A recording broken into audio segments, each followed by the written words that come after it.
Sige lang, maupo ka bakla. Huwag mo sabihin ito na ang huling pagsusulit namin para sa exam, tanda. Naku, syempre hindi. Pero konektado ito ron.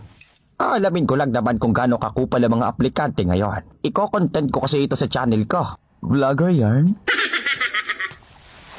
Unang tanong sa'yo, Bading, bakit kinakailangan mong maging isang ganap na hunter? Hindi ko talaga bet maging isang hunter pero Pero ano? marami kasi akong pag-agamitan kapag mayroon akong hunter license. Tulad ng ano? Tulad ng kapag nag-jowables ako ng bata, hindi yun matuturing na krimen kung meron akong hunter license. Naintindihan mo ba yun? I get it, that shit. Ngayon, ang susunod na tanong ay, sino naman sa mga 8 aplikante ang bet na bet mong tsupain? Naku, pasensya na, tsupa kasi yung nakalagay dito. Tingin ko si Kilo Oh! Inaamin ko naman na marami talagang gwapong aplikante ngayong taon pero mas bet ko talaga yung mga supot pa.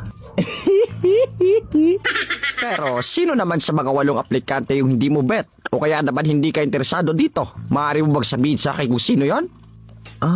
Sino nga ba?